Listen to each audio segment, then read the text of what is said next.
This is TWiT. Zeynep Tufekci, we love her. She's a sociologist and a geek.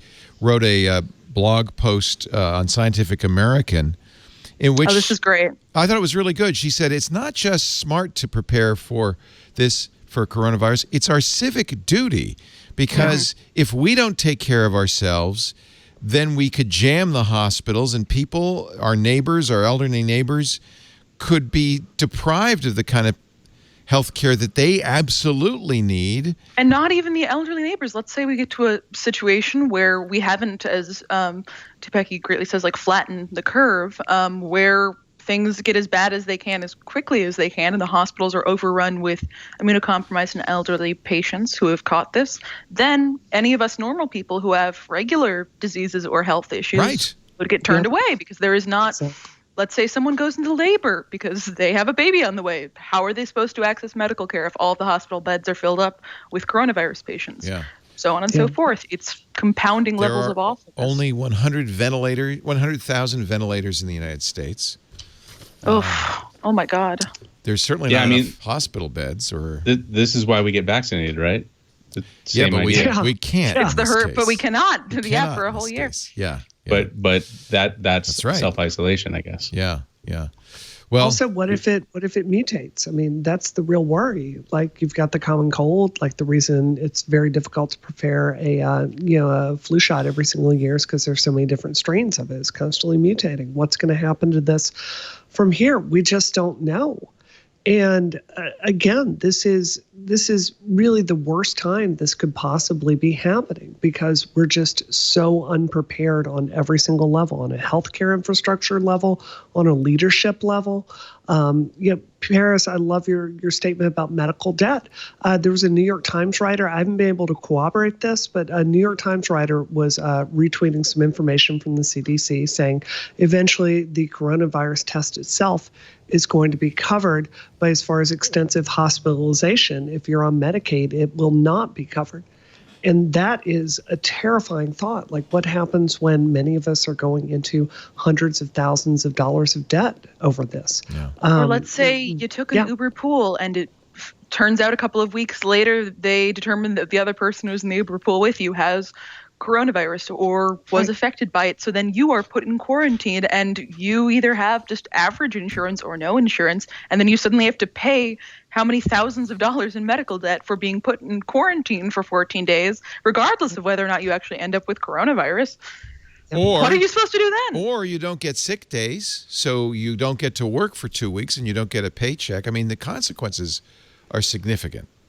Yeah, absolutely. So I don't want to depress people, but it's serious. It is serious. And it's serious in a way that may not be immediately obvious. That's why I thought Tufekci's article was really interesting. Flatten the curve, because it's not for you, it's for everybody. Well, I guess my all that Soylent I've got in my house, I guess that's a good thing now. I was doing my civic duty and flattening the curve.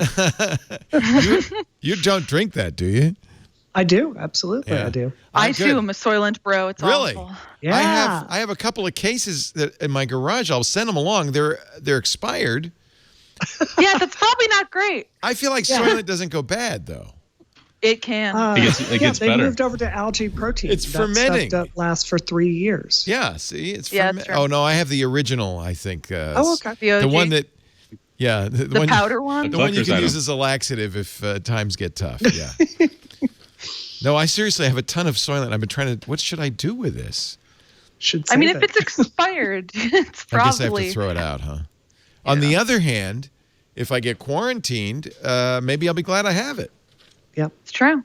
I drank some expired Soylent just to see what would happen a couple of months ago. How'd it go? It was all right. Are you patient zero now? It was all right. Doesn't get worse. It doesn't get worse. That's exactly right, Seth. It does not get worse. I don't know. Sometimes I've had like a Soylent where I left it open for a little bit, then shook it back up, tried to drink it, being like, okay, it's been a day or two. It can't be worse. And it's chunky, which is bad. Oh, you don't want chunky Soylent. You don't want chunky. Bacteria. I love Soylent. Very good, but chunky? Nope. So I liked the flavor too, and everybody thought I was nutty. It's got a soy flavor. It's fine. It's got a soy flavor. Yeah. I love the taste of soy milk. I'm lactose intolerant, so I normally drink soy or oat milk. Do you do Very good. Do they still make the half coffee, half Soylent?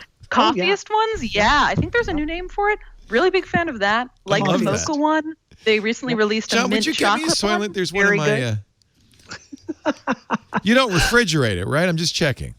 I refrigerate mine. Because I think it tastes better when it's cold. It's better cold. Yeah. I like the squares. It tastes more silty. Silty? It's more silty if it's like room temperature. It is a little if it's silty. Cold, there's sand in it. Yeah.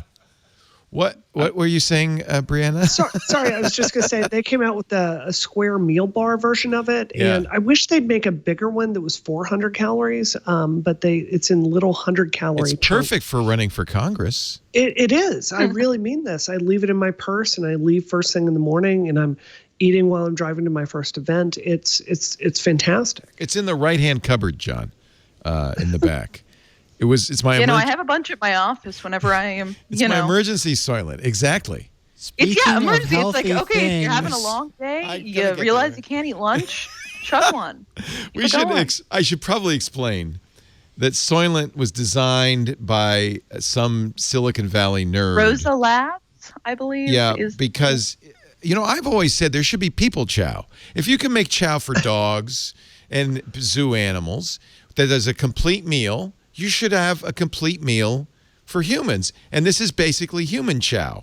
It is neutral liquid that is not like unpalatable in any way. It doesn't have any harsh flavors or things that would make you actively dislike it. And it has all of the nutrients ostensibly and caloric requirements that you need for 1/4 of your daily, you wouldn't want to live on it exclusively, would you? I did it once for a week in college as kind of a stunt for our college newspaper, and honestly, it was good. It was a good week. Okay, this expires January 8th. This expired in January 2017. Don't do it, no. Leo, don't do it. You have too much to live for. Don't do it. At least shake it first. Lisa will kill you. It can't be any worse than coronavirus. I've been saved by the producer.